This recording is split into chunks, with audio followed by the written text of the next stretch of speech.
नमस्कार दोस्तों, स्वागत है आप सबका हमारे हिंदी ज्ञान बोर्ड चैनल में। दोस्तों, हम 5000 प्रश्नोत्तरी की प्रैक्टिस सेट की सीरीज कर रहे थे, तो अब तक हमने 250 प्रश्नों के ऊपर मॉक टेस्ट लगा लिया था 50-50 करके।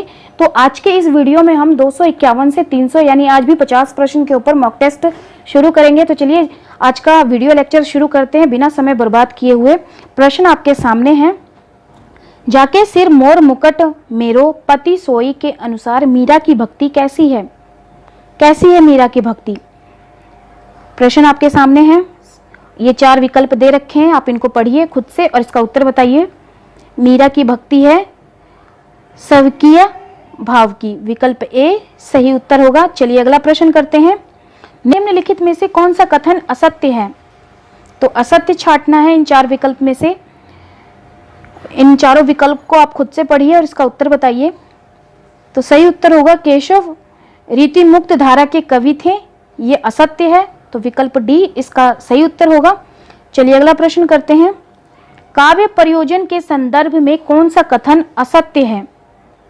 कौन सा कथन असत्य है? काव्य प्रयोजन के संदर्भ में असत्य छांटना है हमें। तो जो असत्य है वो है विकल्प, इन 4 विकल्प में से काव्य रचना में रचनाकार का कोई उद्देश्य निहित नहीं होता है। तो विकल्प बी इस प्रश्न का सही उत्तर होगा। चलिए अगला प्रश्न देखते हैं। पटनायक के अनुसार रस ना तो प्रतीत होता है, ना उत्पन्न होता है और ना ही अभिव्यक्त होता है। भटनायक के रस सूत्र संबंधी मत को क्या कहा जाता है? क्या कहा जाता है इन 4 विकल्प में से? तो ये कहा जाता है भोगवाद। विकल्प सी सही उत्तर होगा। चलिए अगला प्रश्न देखते हैं। काव्य गुण के संदर्भ में निम्न में से कौन सा कथन असत्य है? असत्य कथन को हमने छांटना है इन 4 विकल्प में से। तो असत्य कथन कौन है? तो भरत मुनि ने अपने ग्रंथ में 3 काव्य गुणों की चर्चा की है, ये असत्य है। तो विकल्प इस प्रश्न का बी सही उत्तर हो जाएगा। चलिए अगला प्रश्न देखते हैं। नैसर्गिक च प्रतिभा श्रुत च बहु निर्मलम आनंद श्रच भियोगो अस्यः करण काव्य संपदा। काव्य हेतु के संदर्भ में यह मत किसने दिया? ये 4 विकल्प हैं, किसने दिया? तो इसमें जो सही उत्तर होगा, ये मत दिया काव्य हेतु के संदर्भ में आचार्य दंडी ने। विकल्प सी सही उत्तर होगा। चलिए अगला प्रश्न देखते हैं। साधारणीकरण के विषय में कौन सा कथन सही है? साधारणीकरण के विषय में कौन सा कथन सही है?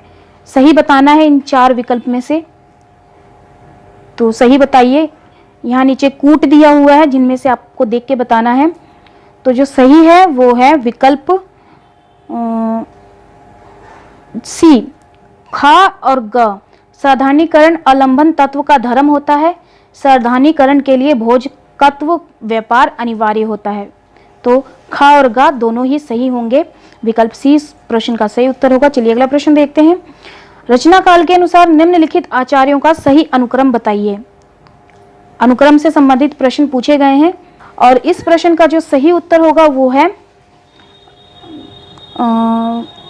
विकल्प बी शंकुक, हेमचंद्र, भोजराज, शारदा, तान्य। तो विकल्प बी इस प्रश्न का सही उत्तर होगा। चलिए अगला प्रश्न देखते हैं। तर्क और स्थापना से प्रश्न है। रस ज्ञान द्वारा ग्रह होता है तर्क क्योंकि हृदय की अनुभूति के साथ उसकी बौद्धिक सत्ता भी होती है। तो तर्क और स्थापना में से सही बताइए कौन सा है? तो इसमें जो स्थापना है वो गलत है। रस ज्ञान द्वारा ग्रह होता है, रस ज्ञान द्वारा ग्रहण होता है, तो ये गलत होगा। और क्योंकि हृदय की अनुभूति के साथ उसकी बौद्धिक सत्ता भी होती है, तो इस प्रश्न का जो सही उत्तर होगा वो है, ये भी गलत है, तर्क भी गलत है। तो सी इस प्रश्न का सही उत्तर होगा। चलिए अगला प्रश्न देखते हैं। रचना काल के आधार पर निम्नलिखित ग्रंथों का सही अनुक्रम बताइए। अब इस प्रश्न का उत्तर बताइए। बहुत पूछे जाते हैं एग्जाम में, बार बार रिपीट में अनुक्रम से संबंधित। इनके कवि भी पूछे जाते हैं और साथ में इनकी रचनाएं भी पूछी जाती हैं अनुक्रम में। और इस प्रश्न का जो फिलहाल सही उत्तर होगा वो है विकल्प बी सही उत्तर होगा। चलिए अगला प्रश्न आपके सामने है तर्क और स्थापना से। मनुष्य की रागात्मक प्रवृत्ति उसे सामाजिक बंधनों से मुक्त होने के लिए प्रेरित करती है। तर्क, क्योंकि समाज मनुष्य की रागात्मकता को स्वीकार नहीं करता। बताइए इस प्रश्न का सही उत्तर क्या होगा? तो इस प्रश्न का सही उत्तर होगा, स्थापना तो सही है लेकिन तर्क गलत है, तो विकल्प ए इस प्रश्न का सही उत्तर होगा। आज के वीडियो लेक्चर में मैंने काफ़ी प्रश्न PYQ से लिए हैं, तो ये भी मैं आपको बता दूं, तो जिन्होंने तैयारी अच्छी की है वो अच्छे से उत्तर बता पाएंगे। भक्ति काल के किस कवि को जड़िया विशेषण से विभूषित किया जाता है? किसे किया जाता है जड़िया विशेषण से? तो ये नंददास को, विकल्प ए सही उत्तर होगा। अगला प्रश्न आपके सामने है, निम्न में से कौन सा ग्रंथ केशव का नहीं है? नहीं बताना है, नहीं। तो जो नहीं है वो है विकल्प डी, भाषा भूषण केशव का नहीं है, तो डी इस प्रश्न का सही उत्तर होगा। अगला प्रश्न करते हैं। इससे पहले जो दोस्त पहली बार इस वीडियो लेक्चर को देख रहे हैं, वीडियो को एक लाइक कर दीजिएगा और चैनल को सब्सक्राइब कर लीजिएगा अगर ऐसे ही 5000 प्रश्नोत्तरी की सीरीज देखना चाहते हैं आप, और साथ ही इसको अपने फ्रेंड्स के साथ शेयर भी करिएगा। इस प्रश्न का उत्तर बताइए, रसक रंजन किस सुप्रसिद्ध निबंधकार की कृति है? तो बताइए, उम्मीद है इस प्रश्न का उत्तर सभी को पता होगा। जी बिल्कुल सही, आचार्य महावीर प्रसाद द्विवेदी की, विकल्प डी सही उत्तर होगा। चलिए अगला प्रश्न देखते हैं। हिंदी अपने जन्म से ही ब्रज भाषा की प्रवृत्ति के साथ खड़ी बोली की प्रवृत्ति के लिए आई थी। ब्रज भाषा के हाथ में हाथ दिए खड़ी बोली उतरी, यह कथन निम्न में से किसका है? किसका है ये कथन निम्न में से? तो ये कथन है आचार्य रामचंद्र शुक्ल जी का, विकल्प बी इस प्रश्न का सही उत्तर होगा। चलिए अगला प्रश्न आपके सामने है, हिंदी साहित्य में निम्नलिखित पंक्तियां किसके द्वारा लिखी गई हैं? इस प्रश्न का उत्तर बताइए। अब तो ये सम्मेलन में भी प्रश्न पूछे जाने लगे हैं, बस ऊपर वाली पंक्ति दे दी जाएगी या फिर नीचे वाली पंक्ति दे दी जाएगी, तो दोनों ही अलग अलग पंक्तियां महत्वपूर्ण हैं, अलग अलग करके पूछी जा चुकी हैं। आपने PYQ किया हुआ है तो आपको पता होगा बेहतर। तो ये जो पंक्ति दी गई है, ये पंक्ति दी गई है केशव दास की ये लिखी गई पंक्ति है, विकल्प बी सही उत्तर होगा। चलिए अगला प्रश्न देखते हैं। सही युग्म का चयन कीजिए। इनमें से एक युग्म सही है, बाकी तो सारे गलत हैं, तो जो गलत है वो भी आपको पता होना चाहिए। मैं आपको डिटेल में नहीं बताऊंगी क्योंकि मॉक टेस्ट हो रहा है। आपको अगर आता है तो सही, बहुत अच्छी बात है, अगर नहीं आता है तो आपने ढूंढ के अपनी खुद से अच्छे से तैयारी करनी है। तो फिलहाल इस प्रश्न का जो सही उत्तर होगा वो है मोहन राकेश आखिरी चट्टान तक, इनकी रचना है। मोहन राकेश की है ये रचना और ये हमें सही युग्म ही छांटना था, तो विकल्प डी इस प्रश्न का सही उत्तर होगा। चलिए अगला प्रश्न आपके सामने है, निरख सखी ये खंजन आए फेरे उन मेरे रंजन ने नयन इधर मन भाए। इन पंक्तियों में कौन सा गुण है? तो इस तरह के प्रश्न भी बहुत पूछे जाते हैं। कौन सा अलंकार का प्रयोग हुआ है, कौन से रस का प्रयोग हुआ है, कौन से काव्य गुण का प्रयोग हुआ है, कौन से दोष का प्रयोग हुआ है, इस तरह के प्रश्न भी अब पूछे जाने लगे हैं। तो इन पंक्ति में कौन से गुण का प्रयोग हुआ है? तो माधुर्य गुण का प्रयोग हुआ है, विकल्प डी सही उत्तर होगा। चलिए अगला प्रश्न करते हैं। आलपिन और गमला किस विदेशी भाषा के शब्द हैं? तो इस तरह के प्रश्न भी पूछे जाने लगे हैं एग्जाम में। तो ये जो शब्द दिया हुआ है ये है पुर्तगाली शब्द, विकल्प बी सही उत्तर होगा। चलिए अगला प्रश्न करते हैं।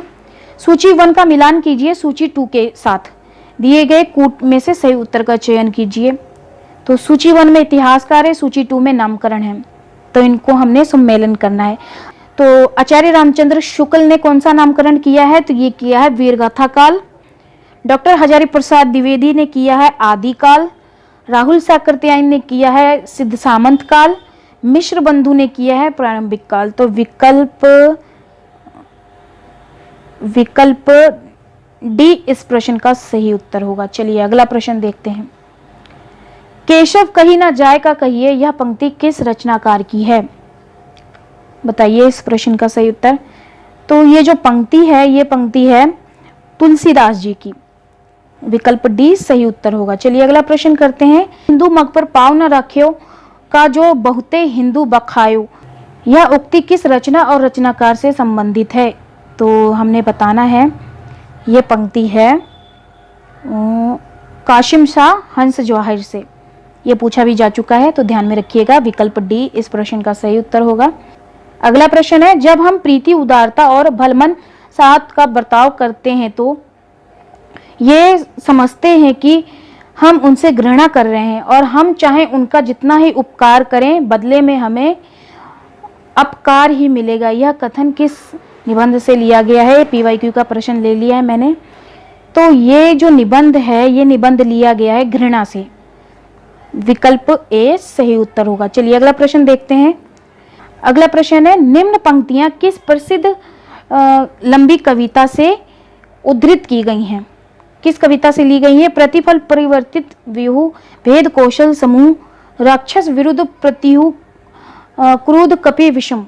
तो ये पंक्ति किस लंबी कविता से ली गई है? तो ये ली गई है, तो इस प्रश्न का जो सही उत्तर होगा वो है विकल्प ए, राम की शक्ति पूजा। चलिए अगला प्रश्न करते हैं। प्रिय स्वतंत्र रव अमृत मंत्र नव पंक्ति वाली कविता का संबंध क्या है? तो इस प्रश्न का उत्तर बताइए।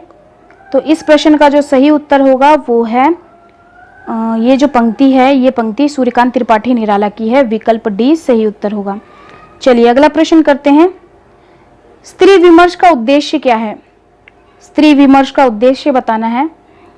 यह भी PYQ का प्रश्न है, तो इसका जो सही उत्तर होगा विकल्प डी। ये सभी हैं। स्त्री असमता की खोज, पुरुष प्रभुत्व का विरोध, स्त्रियों की रचनाशीलता की परंपरा की पहचान करना, तीनों ही होंगे। तो इस प्रश्न का जो सही उत्तर है वो है डी। चलिए अगला प्रश्न देखते हैं। शहर में कोई किसी की जाति नहीं पूछता, शहर के लोगों की जाति का क्या ठिकाना है? लोग गांव में तो बिना जाति के आपका पानी नहीं चल सकता। यह कथन किस रचना से लिया गया है? तो ये कथन लिया गया है मैला आंचल से। इन चार विकल्प में से मैला आंचल इस प्रश्न का सही उत्तर होगा। विकल्प डी। चलिए अगला प्रश्न आपके सामने है। वोल्गा जारी है किसकी रचना है? वोल्गा जारी है किसकी रचना है? तो ये राहुल साकरत्यायन की है। और ये कब की है ये भी आपको पता होना चाहिए। किस विधा से है ये भी आपको पता होना चाहिए। तो विकल्प सी सही उत्तर होगा। चलिए अगला प्रश्न करते हैं। किस विद्वान ने देवनागरी लिपि के स्थान पर रोमन लिपि स्वीकार करने का सुझाव दिया था? इस प्रश्न का उत्तर बताइए। किसने दिया था? देवनागरी लिपि के स्थान पर रोमन लिपि को स्वीकार करने का सुझाव दिया था सुनीति कुमार चटर्जी ने। विकल्प ए सही उत्तर होगा। चलिए अगला प्रश्न करते हैं। भाषा के संबंध में असत्य कथन कौन सा है? असत्य कथन कौन सा है इनमें से? तो असत्य कथन है भाषा पैतृक संपत्ति है। गलत। विकल्प डी सही उत्तर होगा। अगला प्रश्न है। देवनागरी लिपि का विकास माना जाता है, किससे माना जाता है देवनागरी लिपि का विकास? तो ये माना जाता है ब्राह्मी लिपि से। विकल्प सी सही उत्तर होगा। चलिए अगला प्रश्न देखते हैं। एक भारतीय आत्मा नाम किस कवि को दिया गया है?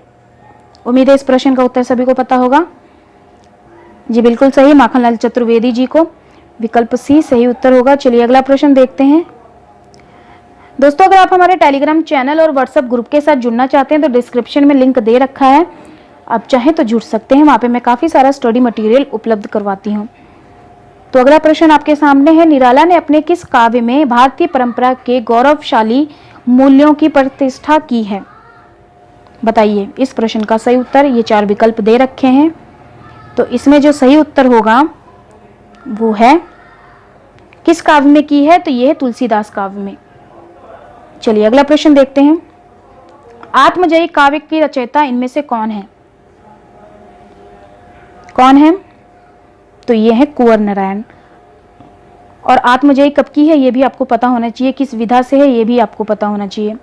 चलिए अगला प्रश्न देखते हैं। निम्नलिखित में से जगदीश चंद्र माथुर के रचयिता रचित नाटक। अगला प्रश्न है। निम्नलिखित में से जगदीश चंद्र माथुर के द्वारा रचित नाटक कौन सा है? इन चार विकल्प में से कौन सा है?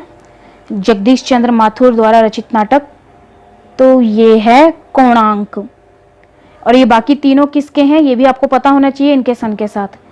चलिए विकल्प ए इस प्रश्न का सही उत्तर होगा। अगला प्रश्न आपके सामने है, पुष्टि मार्ग को जहाज जात है सो जाको कछु लेना होए सो लेव, विठल नाथ का यह कथन कब का है? कब का है ये कथन? तो ये कथन है सूरदास की मृत्यु पर ये कथन कहा गया था। विकल्प सी सही उत्तर होगा। चलिए अगला प्रश्न देखते हैं, रोमांच किस प्रकार का अनुभव है? रोमांच किस प्रकार का अनुभव है बताना है आपने इन 4 विकल्प में से। तो जो रोमांच है ये एक सात्विक अनुभव है। विकल्प डी सही उत्तर होगा। चलिए अगला प्रश्न करते हैं, कवि जयशंकर प्रसाद ने किस कवि के बारे में यह लिखा? मानवता को सदैव राम का स्वरूप दिखाया। बताइए इस प्रश्न का सही उत्तर। तो इस प्रश्न का जो सही उत्तर होगा, किस कवि के बारे में ये लिखा था जयशंकर प्रसाद जी ने? तो ये लिखा था तुलसीदास जी के बारे में। विकल्प बी सही उत्तर होगा। चलिए अगला प्रश्न देखते हैं, घूंघट का पट खोल रे तो को मिलेंगे घट घट में, वो ही साईं रमता कटुक वचन मत बोल रे, किस कवि की रचना है? ये रचना नहीं आएगा, यहाँ पे पंक्ति आएगा। तो किस कवि की ये पंक्ति है? तो ये जो पंक्ति है ये है कबीरदास जी की। विकल्प भी सही उत्तर होगा। चलिए अगला प्रश्न देखते हैं, निम्नलिखित में से ऐसे कौन से कवि हैं जिन्हें प्रत्येक दोहे के लिए अशर्फियां मिलती थी? अशर्फी इनाम में मिलती थी। किस कवि को मिलती थी प्रत्येक दोहे पर? तो ये मिलती थी बिहारी जी को। विकल्प डी सही उत्तर होगा। बिहारी जी के अश्रदाता कौन थे ये भी आपको पता होना चाहिए। अगला प्रश्न है, इनका सा अर्थ सौष्ठव और नवोन्मेष बिरला कवियों में ही मिलता है। शुक्ल ने किसके बारे में ये कहा है? तो ये कहा है इन 4 विकल्प में से देव जी के बारे में। विकल्प सी सही उत्तर होगा। चलिए अगला प्रश्न देखते हैं, किस कवि के दोहे को शुक्ल ने हिंदी साहित्य का रत्न कहा है? बताइए इस प्रश्न का सही उत्तर। किस कवि के दोहे को शुक्ल जी ने हिंदी साहित्य का रत्न कहा है? तो ये कहा है बिहारी जी के दोहे को। चलिए अगला प्रश्न आपके सामने है, रीति काल के रीति चेतस और काव्य चेतस 2 उपभेद किसने किए? किसने किए? रीति काल के रीति चेतस और काव्य चेतस 2 उपभेद किसने किए हैं रीति काल के? तो ये किए हैं डॉक्टर बच्चन सिंह जी ने। विकल्प ए सही उत्तर होगा। चलिए अगला प्रश्न देखते हैं, बलचनामा किसकी रचना है? बलचनामा कब की है ये भी पता होना चाहिए आपको। तो ये है नागार्जुन की है। विकल्प बी सही उत्तर होगा। चलिए अगला प्रश्न देखते हैं, अगला प्रश्न है, रामचंद्र शुक्ल की सर्वप्रथम सैद्धांतिक आलोचना मानी जाती है। रामचंद्र शुक्ल की सैद्धांतिक आलोचना किसे मानी जाती है इन 4 विकल्प में से? तो ये मानी जाती है इन 4 विकल्प में से काव्य में रहस्यवाद को। विकल्प ए सही उत्तर होगा। चलिए अगला प्रश्न आपके सामने है, कितने पाकिस्तान नामक उपन्यास के लेखक कौन हैं? कितने पाकिस्तान किसकी है ये भी पता होना चाहिए। किस विधा से ली गई है ये भी, विधा तो लिखा ही हुआ है, उपन्यास से ली गई है। तो चलिए पहले बताइए किसकी है ये। उम्मीद है इस प्रश्न का उत्तर सभी को पता होगा। जी बिल्कुल सही, कमलेश्वर की है। विकल्प बी सही उत्तर होगा। चलिए अगला प्रश्न देखते हैं, अगला प्रश्न है, इनमें से किस कवि का समावेश आगे संपादित चौथा सप्तक में किया गया है? बताइए इस प्रश्न का उत्तर। तो ये किया गया है सुमन राजे को। विकल्प बी सही उत्तर होगा। चलिए अगला प्रश्न देखते हैं, आधुनिक काल में गद्य का आविर्भाव सबसे प्रधान घटना है, यह कथन किसका है? इस प्रश्न का उत्तर बताइए। ये कथन किसका है? तो ये कथन है रामचंद्र शुक्ल का। विकल्प बी सही उत्तर होगा। चलिए अगला प्रश्न देखते हैं, मसी कागज छुयो नहीं कलम गही नहीं हाथ, प्रस्तुत पंक्ति के रचयिता कौन है इन 4 विकल्प में से? तो ये पंक्ति के रचयिता कौन है इस पंक्ति के रचयिता हैं कबीरदास जी, विकल्प बी सही उत्तर होगा। चलिए अगला प्रश्न देखते हैं और आज के वीडियो लेक्चर का अंतिम प्रश्न है, अपभ्रंश में कृष्ण काव्य के प्रणेता कौन है? इन 4 विकल्प में से अपभ्रंश में कृष्ण काव्य के प्रणेता हैं पुष्पदंत, विकल्प ए सही उत्तर होगा। तो ये थे आज के 50 प्रश्न। उम्मीद करती हूँ आप सभी को पसंद आया होगा और वीडियो को लाइक कर दीजिएगा, इसको अपने फ्रेंड्स सबके साथ शेयर और सब्सक्राइब करिएगा। तो चलिए फिर मिलते हैं एक नए वीडियो में एक नए टॉपिक के साथ। धन्यवाद।